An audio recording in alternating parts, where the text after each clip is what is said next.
It's a sure thing. Change, change. Expect a miracle change.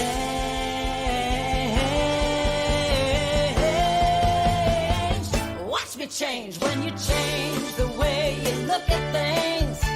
The things you look at change. When you change the way you look at things. The things you look at change. When you change the way you look at things. The things you look at change. When you change the way you look at things.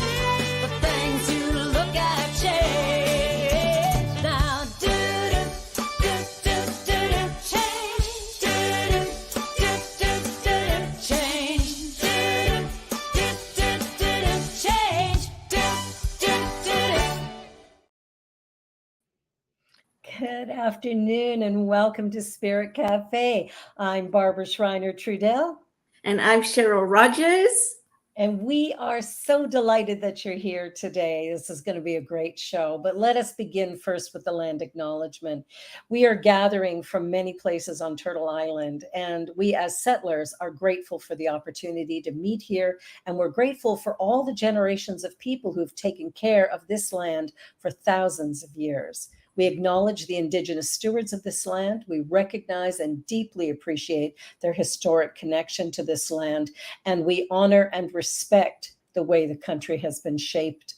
We also recognize the contribution of Métis, Inuit, and other Indigenous peoples on this country, this province, and this entire continent, actually, and around the world, because it's a lot of places. So anyway, miigwech. Okay. Our guest today is remarkable. Samuel López is a two-spirited man from what is now known as El Salvador in Central America. And he has got a remarkable, remarkable story and so much to share. He's a filmmaker, documentary maker, a social activist, and he is a powerhouse. And he learned about community devastation at an early age. And in Toronto works as an interpreter, translator, and his documentary films tell the stories of people's lives that he met through his commitment to activism. He is working to improve lives for newcomers, HIV, and Two-Spirit, 2SLGBTQ plus populations locally and internationally. Welcome, Samuel. Welcome, welcome, welcome. How are you, my friend? How are you? Good, good. Samuel, we just had a brief conversation before the show, and I'm so excited to meet you after watching your interview on the Joy Show last week. That was good, eh? Oh my gosh, it was wonderful. And the wisdom, I was like, I got to meet this person. But, you know, I listened to your bio and you've done so much. And then I wondered, how would Samuel introduce himself? If you Wow, were that's asked interesting, eh? to do so. Because I would just say I'm Samuel. Mhm. You know, Samuel. I wouldn't say all of those credits Mhm. because it's, you know, when you're good at something, then let others say that. Ah, that's good. What Yeah. about your Indigenous name? and Well, the the meaning? thing with that, I don't mind sharing it because because I know you. But there's also our spirit names have a teaching. Mhm. And when we share teachings, we decolonize. We don't just give, we exchange. So you have to give tobacco to receive a teaching. Mhm. And the more we do that, the more we undo what has been done. You know, from taking the land, from taking your elders, from taking your children. When is that going to stop? You know, so as I am receiving joy and love from you, I will share my Indigenous name. How's that? Beautiful. Thank you. Oh, I love that. Okay, so my name is Small Tree Standing in the Wind. And I received it at an urban sweat lodge and it's Nova Health in Toronto, and I basically it's the image of a day like today that is windy and the trees are bending. Um, the trees could be really huge, and they could break eventually. Mhm. So, as you may know, trees communicate, right? They have this language through the roots, Yeah.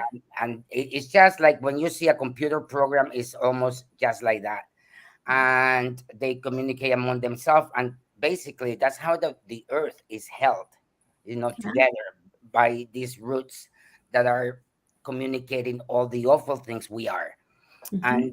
and how to put up with us. So these trees had they knew there was this wind, it was going to be windy, and they started communicating among themselves and preparing. And so the small ones uh, are feeling disadvantage, right? Because they are small. Uh, and the story is that when it comes to trees, and if it's windy, if you're small, you're actually in advantage, not in disadvantage, because the big ones would break Mhm. and block the wind. Mhm. And so there's this hill where you see the trees that are swinging and breaking, but there is one tree that you see at the end that is tiny, and it's a small tree standing in the wind. Oh, I love that. It's It's so beautiful. beautiful. I could just picture it as you were talking. I could see this whole story in my mind. Yeah. And yeah, so obviously part of what makes you a wonderful filmmaker, Okay, right? sure. Well, tell us a little bit about your documentaries because I think, we're looking at the world right now, like I'm looking at what happened in Colorado Springs, what happened before at Pulse in Florida, and what happened in Vancouver. There's a lot of stuff going on around the gay community, transgender. It's drag queens. It's really kind of a mess at the moment. And the films that you do are, really about people who've come in as refugees. A Mhm. couple of them who've come in, but we're seeing problems here as well. How do you deal with some of that, or what is your hope for us moving forward? First, I don't know, maybe too much is happening, because when you mentioned Vancouver, I said, what happened in Vancouver now? It's like There, there's always Yeah, there something was a happening. reading. Yeah, there was a reading at a library last Saturday. Drag queens were reading stories to children. And so families were coming in with their little kids, but there was all of these protesters out in front yelling and screaming at these children and their parents coming into this venue. And I thought, who did most harm here? Mhm. Who did the Hmm. most harm here? Like, the drag queens aren't doing anything wrong. They're reading stories, they're being who they are, but Exactly. But like, there's something about that. It's like, and that's a good choice of words to say who did harm, because if you say who did wrong, it is wrong to teach others, to give them knowledge, to give them information. It is wrong for us to make people aware of realities, right? yeah, So we become persecuted because of those things. There have been shows that I have watched on people giving opinions about how they experience COVID, for example, and they have been banned, Yeah. because of they for what they know, for what they lived. Mm. And so for me, what it is like what I was saying last week about if I read a book, when I'm done with the book, what am I gonna do? Put it in the shelves? Do you see any books here? No, I have given them all away. mhm, Knowledge doesn't belong to me. It belongs to the world. As soon as I have information, I finished that book. It has to become knowledge. Now Mhm. I'm responsible of the knowledge acquired. Mhm. I put what I have learned in practice by starting by passing the book somewhere else. Otherwise, I have to clean too many books after. You know, Mhm. this is how. Like me. I Sorry. like me. I have too many books. You're inspiring me now. Just yeah, talk some more so that I can get into that energy to let them go. So that you can clean up. Yes. Well, I learned that first of all, as a child, uh, in when I was being taught through the Bible, and what we were learning, uh, coming from El Salvador, it was we were learning in a clandestine way because the teachings that we were getting, they seemed to be controversial with the civil war of El Salvador. Mhm. So being a child that had to hold information in for so long Mhm. is what has made me a filmmaker. All of my films document a story, and the very first one is Samuel and Samantha, and basically it's the story of Samuel and his alter ego when he was a student at U of T. Yeah, at that time we were in Toronto. You couldn't put high heels on and go for a walk or go out, even if you were going to Mhm. Church Street, without risking having to I be. realized that there's a lot of us around, and Oh, look at her. but I also felt like Uh, in many ways for example, this this I feel this left bar out is in like in the general guest scene the because it's Pink very Panther. It white, used to be on Anglo-Saxon, College middle Street class, and within a lot of us. Latin businesses, the Latin is strip, Mhm. and uh, it was I was at U of T at that time on my third year of international development, and I was a sociology course that made me think, well, I'm from Jane and Finch.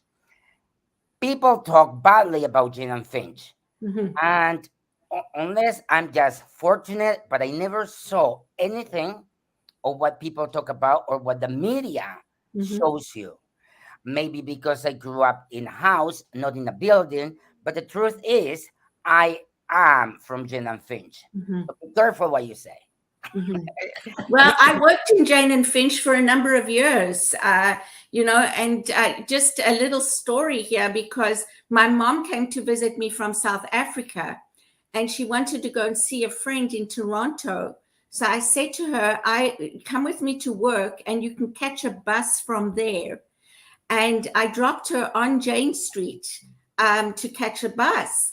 And when her friend heard that I had dropped her sort of near Jane and Finch, she was like, "Oh my goodness!" And they couldn't believe it. And I'm like, I work there. I don't see and experience what you all are saying. Yeah, so I guess that. Generalizations. Sorry. Generalizations. Yes, and Stigmatization. I think that when there is a certain risk, the risk is for everyone. So how was I excluded from the risk? I'm not a Muzungu. Your mother is a Muzungu, right? Mzungu? Muzungu? You don't speak Swahili? No, not yet. Okay, so never mind. There's You know, 11. There's 11 official languages in South Africa. well, I thought maybe you spoke Swahili. Muzungu means um, it comes from the verb to take. Oh, okay. So the taker, which Yeah. otherwise is used to say the colonizer, the Okay. but it Okay. translates into the one that takes. Yes. I Okay. actually found the equivalent word in Cree, Northern Cree, in a dictionary, and it translates into the one that is steals. Oh, wow. Mm, Well, I like that because it's true. It it's is true. Yes, true. absolutely. But I was Absolutely. asking that because otherwise, Jane and Finch is known for being black and therefore is bad, you know, that kind of thing, right? And Yeah. to the extent that walking home, police have followed me, you know. Yeah. And I know. I remember saying, thank you for being so protective. Yes, I love that. I love that. They follow me all the way until I open my door. Yeah. You know, Wow. it's like, I well, just want to share with you as well, because going back to the story that took place in Vancouver and what you're talking about now is all learned behavior. Yes. We are not born that way. This is how we are programmed, how we are taught, I believe, in society, in our families, in the communities that people like myself grew up in. It's almost like the environment is seeped into us to think a certain way, and so for me, if we are taught something, we can also unlearn it. And it's not that we are taught about our sexuality, who to be and how to be, and I think we are all born with our unique qualities and our unique likes, dislikes, but we're not born to be racist, and we're not born to be prejudiced, and these are the things that we are taught. And until people start understanding that and recognizing that, like you said, having the knowledge, yeah. how can we change anything? Well, I mean, filmmaking is one way of doing it, right? Yeah. But I have a question. How is the chicken and the egg thing? Who started all of this? You go around the world, and First Nations are all about love. Are all about sharing, about giving. Uh, who started all of this? And so, if it is taught, who was the bad one? Right? Mhm. Who was the bad Mhm. one? Who got in their mind? Let's be bad to everyone else when the world wasn't into that. When Yeah. you think. Anyway, we could talk forever, but Yeah. that's how I got into this documentary business, because I felt that uh, first of all, I was already Samuel and Samantha is born because I spoke English, I spoke French. I'm from the Latin community. I started the Latino gay group Hola back in the 90s. And I was hanging out with artists, and they were telling me, Sam, you got stories to tell, and that you should share with the world.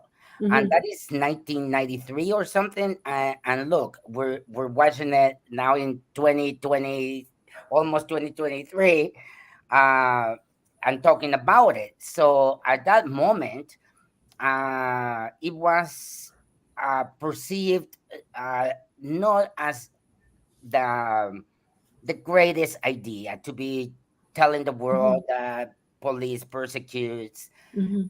people that are marginalized, or that are racialized, right? And so if you hear about killings nowadays, because you're too spirited, you're gay, or because of your sexuality, um, back in the 90s, if you didn't hear it, it's because it went untold, Yeah. Exactly. right? But it's Mm. not. But this wave is not something new. What No. is new is that now we have telephones, and now we can record you. And if if you cannot post it online, well, you have it on your phone, Yeah. right? Yeah. And that's the only difference. That now we have media in our hands, uh, and it's helpful. At that time, I had to Who grab is a. that beautiful woman? Oh, Samantha Trench from Samantha? the House of La Trench. Oh, beautiful. Yeah, and that is her sister doing her makeup, who is actually Mariana Trench. There is Mario, but Mariana Trench, she got her name from the Mariana Islands, because Uh, the biggest hole in the world is in the Mariana Islands, and it's called Mariana Trench. Wow. You look so beautiful there. Yeah, you do. I'm sorry I interrupted you, but I'm like, who is that gorgeous woman? Well, that was only yesterday, you know. You haven't changed at all. Samuel, as you're talking, more thoughts come to mind. And when I was watching the Joy Show as well, I had this thought about, I know that we may be born a certain way, we may learn certain things, but are we also stifled from exploration and don't even know what we have inside of us because of society and the way it is? Do you like garlic? Yes. Yes. Do you eat onions? Yes. Do you know people that don't? Yes. Yes. Okay. Do you know if they have tried it before? Yes. Because I know people that say, I don't like onions. Yes. Like, how do you know? Exactly. Yeah, And try them first. Yes. So that's exploration, right? Then you know, Yes. you could say it didn't work. Yeah. Yeah. I tried and it didn't work. You did And right. we're not given that opportunity in all areas of our lives. We are so controlled and stifled in that way. And you know, in my experience growing up in a Baptist church, as son of a minister, there it wasn't just, and also in the middle of a civil war, so I have to hide everything about myself, my opinions, my feelings, my affiliations, who my parents are. We have to use different names. uh, we learn to lie to protect ourselves, and then you closet yourself, right? So you know, persecution isn't just when you have to, you know, be under the mattress because bullets are coming to you. Mhm. Persecution also is when you cannot be yourself, Mhm. you know. So when you don't have the opportunity to explore, or to dip your fingers in the water, right? How do you know that you have and it's about everything. How do you know that you have love? Mhm. You know, how do you know that anger exists? You have to experience it, Yeah. right? And Mhm. we all experience it at a very, very early age, but we don't know what it is. We Mhm. just are. When we start knowing what things are, Mhm. then we become responsible of what we're learning. Mhm. So for me, when you see Samantha there, for me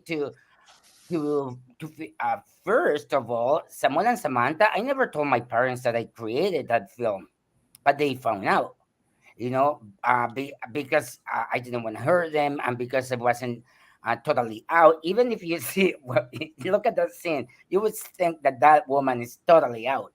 Mhm. But how can someone all dressed up in a bar with all these drag queens be closeted, Mhm. right?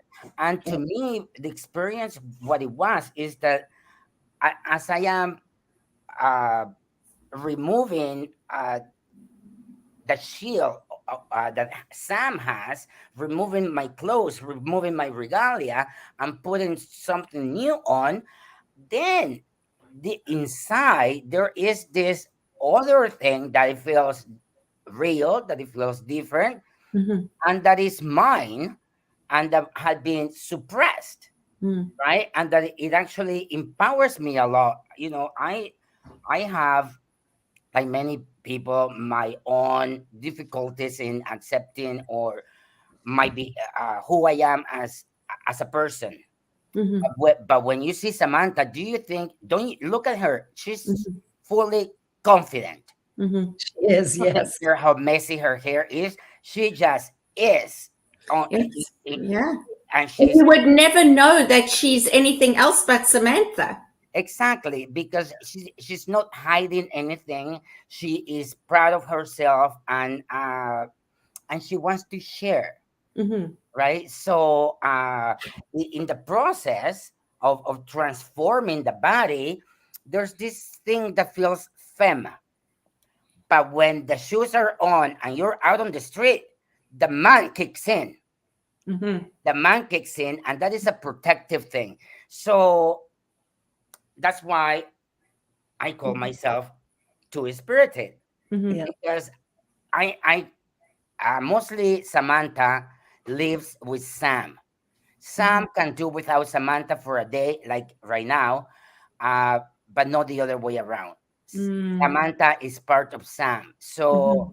Yeah. uh, it's that's a whole different teaching, and it's a long one, but it Mhm. has to do with how we express ourselves beyond our sexuality, beyond our sexual practices, right? Yeah. It's more about the roles that we play in Mhm. society, Mhm. in how we communicate with others, how much we care for someone that is in tears, how much we are willing to give and pay attention to that by inertia, Mhm. not because you were taught to do Yeah. it.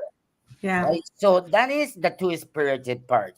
And that's how Samuel and Samantha was born. I became conscious of the need to express uh, that people are, what harassment is for a person that is that is has a different gender identity, Mhm. and and I was educated, so I was able to say it in English too, Mhm. right? And then um, I felt when I saw the result, that even including the bad comments about Samuel and Samantha, then I realized that it's important to create audio visuals, because that's the legacy of humanity. Mhm. Uh, Important. from our indigenous cultures, things were stolen. Our whole culture had been stolen. If Mhm. we had audio visuals like the ones nowadays, we would have a different kind of access to that information. But we come from the practice of learning through oral, Yeah. from Storytelling. storytelling, from repetition, Mhm. right? And imagine the brain that we had when everything we learned was just by watching and by listening. Now, if, do we like Yeah. to listen? You know, Yeah. Yeah. Well, and we have the opportunity now to learn a lot more, because people are stepping up and telling their stories, and sort of freeing themselves from the confines we had before. But we're going to take a little commercial break here, because we got to do that, and we'll be right back. This is Spirit Cafe Show, and Mhm. our guest Samuel Lopez is with us today. So we're going to just take a commercial break, and we'll be right back. Don't go away. oh, I was just going to go away. You cheeky.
And we're back. And this is Spirit Cafe Show. And our guest is Samuel, who is sharing all kinds of great stories about his documentaries, his life, and his journey.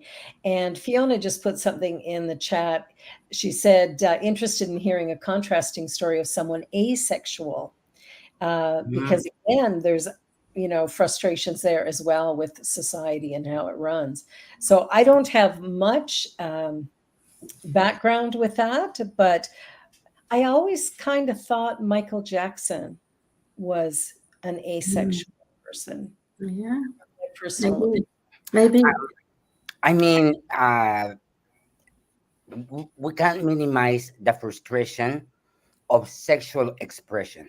Yes. So that includes our dear friends, the stray people. What? I always want to say, so how do when somebody's talking about the LGBTQ plus community, I'm like, well, how do you know you're straight? When they go, well, how do you know you're gay? Well, how did you know you were straight? Do you watch Samuel and Samantha? Because when I'm being interviewed, I speak directly to the camera and I go, or you, Jorge, how do you know you're straight? Right? How do your parents ask you, oh, my child, are you sure you're straight? Yeah. Like, do you question it? Right? It doesn't get questioned. And if anything, if you question it, what you're questioning is not being straight, it's being the other part. That's the part that you're questioning. That's the part that you're not embracing. Because straight you have to be, right? So it's kind of the law of the land. It's really weird because I think that from beginning we have expressed sexuality in so many different ways, and the teachings about sexuality and the gender roles have changed. And that includes wearing regalia. But when it comes to someone, for example, asexual, that doesn't make you gay. That doesn't make you straight. That makes you asexual, right? And I was watching a cartoon for adults, and it was really good how this woman who is an aunt to this kid, who starts getting butterflies, and he's very young and says, but I don't get butterflies enough to get a Woody. And she says, well, let me tell you, I'm asexual. And she starts explaining to the kid, and I am a happy woman, and you don't have to feel frustrated about your butterflies. They will come. Right? Oh, I love that. But I like it. I said, that's a very good way of showing it, because it's a TV. It was on TV, right? So I said, well, at least the teaching is about embracing your moment, embracing where you are at. Abstaining yourself from sex is abstaining yourself from sex. If that's what you do by choice, or because that's how your body and brain feel, then you normalize it. But if you are hiding your true expression for which you came to this world, then the world is missing on something. That's actually one of the things that even at my center, our vision statement is transforming humanity through the emergence of the sacred, authentic self. And I think that is the most important thing for our world today, for each one of us to find out who we are and just be that. In the moment that we can stand up and go, this is who I am, then there's a possibility of experiencing fulfillment, joy, satisfaction in life. But as we hide, which we've been trained to do, like I was taught as a young person that sex was dirty, awful. Well, And you cheeky. sorry. You get these messages that it's really, really bad. So then when you have sexual thoughts or desires or whatever, there's shame that gets poured on you, because not from someone outside of you, but from yourself, because you've been conditioned to believe sexual thoughts is a bad thing. Masturbating is a bad thing. Watch, we're going to get shut down for that. 'Cause Well, you said it's a bad thing. right, but we're taught that these things are shameful and bad, and because of that, I think that has also limited our expression. What fascinates me a lot is on television we can show some pretty horrific violence, Yes. but And we will not show a woman's breasts yeah. or a man's, junk, whatever you want to call it, his penis. We won't want to show a vagina. We won't want to show a mother nursing. I was in the Chicago airport and they created these pods for women to nurse in. Like, let's hide you away in Oh, this little box. I thought I was so offended when I saw that. But we've done this. We've taken the human body and made it a shameful, so if you terrible have a thing. child that is hungry, you have to run to that place? That's what it's there for. I wouldn't do it. I'd just sit out in public, which is what I mean, I remember being on Queen Street nursing my daughter because she needed to eat. I mean, I always threw a blanket over myself because I don't, I was taught can't show my breasts, so I would hide that. But it's still, I'm going to do it in public. I'm not going to make my child go hungry till I get home or Yeah. go Then, sit in the then you're guilty of negligence, Yeah. Yeah. Yeah, right? exactly. But we've created all this shame around our sexuality, around our bodies, around, and I don't know if it's just a North American thing. I mean, you could speak more to that, Cheryl, coming from South Africa, if it's the same thing there, or, Fiona might mention from Europe, but it's like, if we have decided that the form that we are living in as spiritual beings, this is our human existence, if we have denied that human existence, we cannot experience our full expression. We cannot experience true happiness and joy. We cannot be fulfilled in life because we've shut down a very essential part of ourselves. And I think that's been the challenge in the Catholic Church, where priests have been told, you can't have sex, you have to be celibate. And we know where that's gone. It hasn't been a good thing for many children. So I think, I keep thinking to myself, and I go back to it again, and I don't know. For me, the key here is we keep saying we created. And that's exactly what we've done. Man has created the laws, the governments, the norm that we should live in. So for me, it's all about that. It's about how we as man, and we are part of that, has created this. And recognizing that we can still have a role in creating something different. Yeah. Let's change it.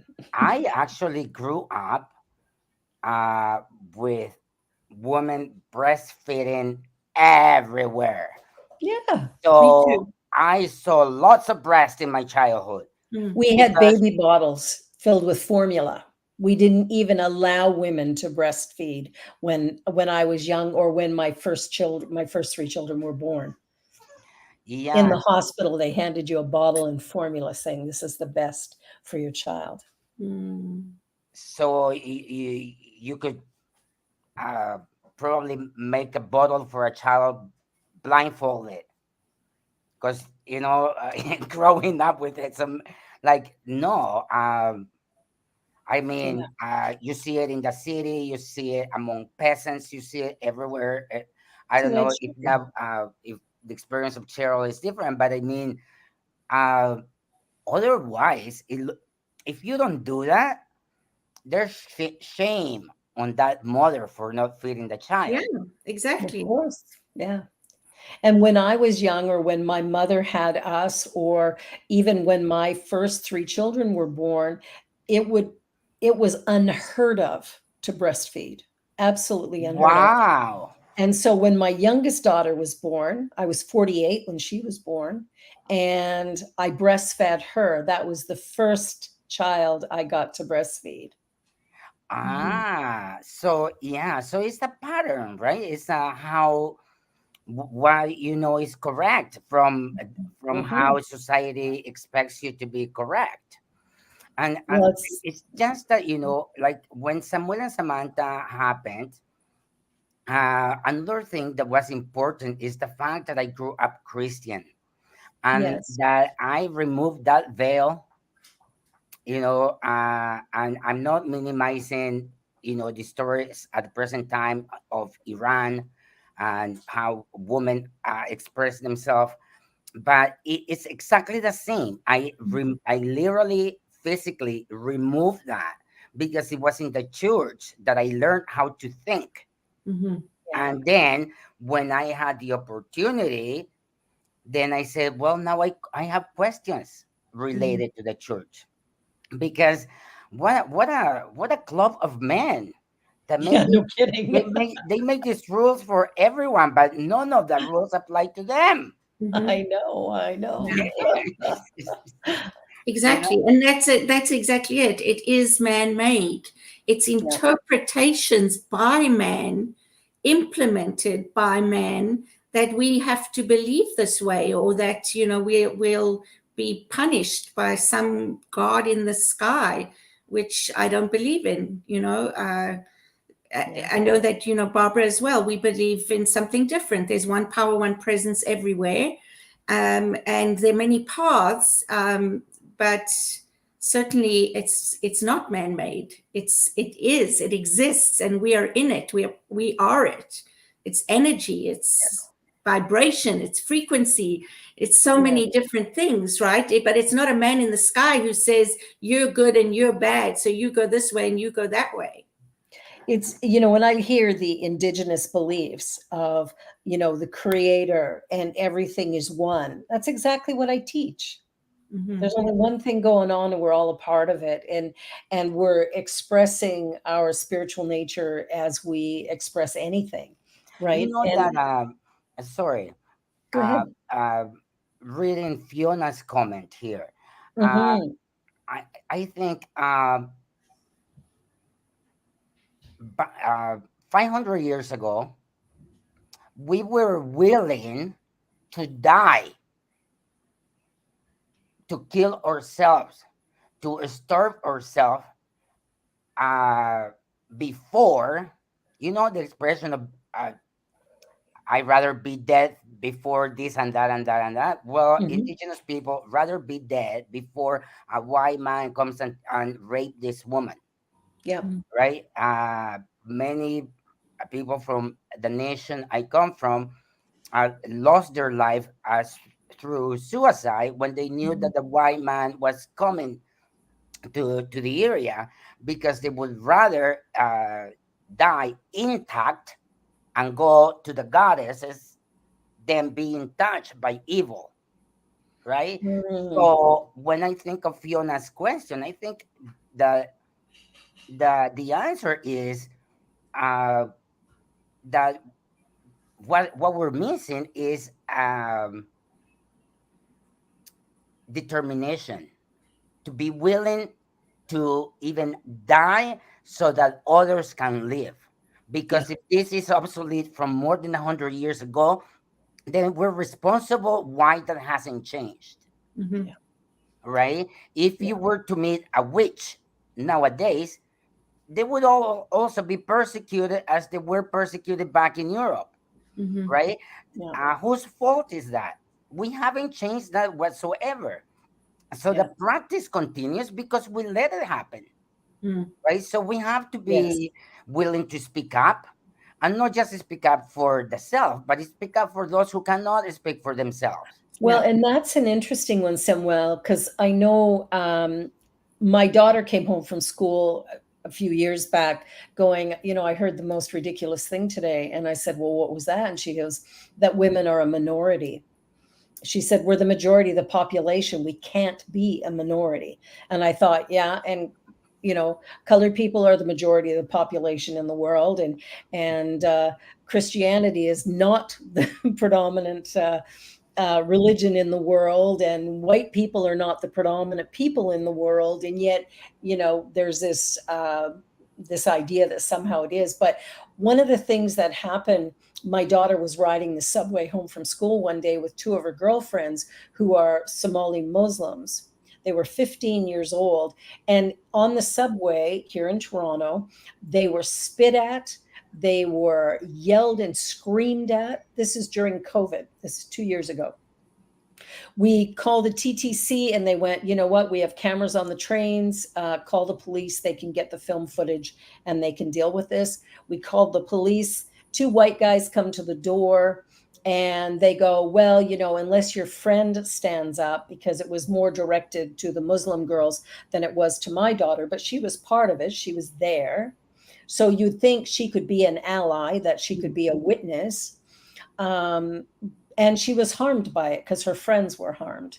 And the police go, well, there's nothing we can do unless your friend wants to step up. But as a Muslim teenage girl, she can't stand up. She can't voice her opinion. She cannot take it to the police. Her parents would not be happy with her. It just isn't allowed to do that. And we're not allowed to stand up for her, which I was so outraged by. I called the mayor's office, you know, nothing we can do. You have to take it to the police. So, you know, I'm looking at that. And I talked to this young girl a little while ago. I drove her home from school or not from school, but from our home to her home one evening. And you know, she goes, you called the police? I went, absolutely. That should never happen. And she goes, it happens all the time. I was devastated. I thought, you're a young, beautiful girl. Why are you having to deal with this in this country that is supposed to offer freedom? Well, without contradicting your words, Canada invented apartheid. Right? Yes. So we have that legacy. Yeah. We are responsible to dismantle that legacy. Yes, we are. Right? And so we have to find ways to decolonize our actions. And we have to do it ourselves. Like, we don't go and ask an indigenous person, tell me how to do this. No. We have to find out how to do it. I mean, we could learn from one another, but don't just throw the towel to someone else to do it for you, right? And you know, the story you're telling about your daughter, which is really unfortunate that she had to live it, and the response you have received, as you were speaking, that was the first thing that came to my mind. What is she talking about? Like, let's talk about race. Let's talk about sexuality. When you're young and you don't know about your sexuality, and others can see it, right? You're being shamed on. Yeah. So you grow up with all this discrimination. If you are not mainstream or otherwise, if you're not white, the expression of racism that you face, there are people that have said to me, Sam, just like chill, just take it easy. It's like, maybe it's not a big deal now, but I know that I'm tired of, you know, I'm in my 50s, I'm a good Canadian, and I'm still either a victim or a witness of how we look down at others. Yeah. And it's the way to feel myself superior. And what's the need of me having to feel superior? And, you know, and maybe it's something that I have to ask white people, because I don't know what the need is, but there is one need: to stop being inferior. Yeah. And that is for sure. Because, you know, if we have to see color, but we are one human race, Exactly. you know, and if we don't care for each other, if we don't care for this planet together, believe me, there's not going to be that one race that is going to save the world again. Yeah. you know. Absolutely. Yeah. Exactly, I eat a vegan diet because I see the destruction happening in our world, by the way we're chopping down trees and the way we treat the land. We are very Mhm. disrespectful, taking more than we need and destroying without regard for future generations, Mhm. which, I mean, we're the ones who are going to get tossed off the planet. Yeah, exactly. So we don't care. Mm. We don't Yeah, care. Mhm. So if humanity short-sighted. ends tomorrow, who cares? I'll be gone anyway, right? Yeah. And that's why these shows are so important, and your documentaries and what you're doing is so important, and the more that they can be shared and put out into the world, the more opportunity. And I know that there will be people who will be angry and who will protest against them as well, right? Um, Mhm. you know, Left and however, for me, it's not, it's about being able to put them out there, and at least people watching them, listening, hearing the story, hearing the experiences of others, obviously the hope always is that something will shift in someone's way of thinking, um, that might This that is might inspire them to even want to know a little bit more, to educate themselves. Yeah. everything I do is documentary. Yeah. The sugar cane is based on the story of a man from El Salvador that came to Canada for the AIDS conference in Toronto. He because he had been protesting about the government blabbling about what they do for HIV, and comes here as a delegate. Other official delegates didn't let him speak anywhere, to the extent that they went to his room where he was staying on Mutual Street with a gun, empty the room, and asked him to come upstairs, which he didn't do. So when I was telling this story to Suzanne, at the People with AIDS Foundation, uh, she says, "Sam, I command you on it, but because my friend was going to be deported Mm. and he was going to be killed. Mhm. If they came to Canada trying to kill him, and if he were to be deported, he was going to be killed, Mhm. right? And why? Because he spoke up. Because he spoke up against injustices. He spoke up against the lies from the government in relation to uh, the lack of support they give to people with HIV, in a country where they actually used to throw out mattresses after a person with HIV had been there. They throw them out and burn them at the back of hospitals, and and there are things that haven't changed. Our attitudes have not changed. It's like we are constantly doing it. We're constantly making it difficult. Mhm. In the other one, the walking in the shoes. Walking in the shoes was created, it was commissioned to Christian Huey, my dear friend, and I, to create this film that is only 12 minutes, to be shown at the Toronto Queer Film Festival, about HIV. The project is called Viral Interventions, and is to compare how we used to do films in the 80s and how we do them now. But the story we were talking that we brought to the festival was the story of someone that died during COVID, waiting for a bed of the specialty HIV hospital, which is Casey House. You would think that in such circumstances, Casey House would have been more supportive of the population they serve, Mhm. of the community that they receive funding to support. They even had a mandate to take care of people with COVID. And so they had a whole section full of beds. So it's not that there was no bed around, right? It's just that the policies and the practices of these policies are not challenged until this film was created. It is okay not to serve someone on a weekend. Since when is that okay? Yeah. Right?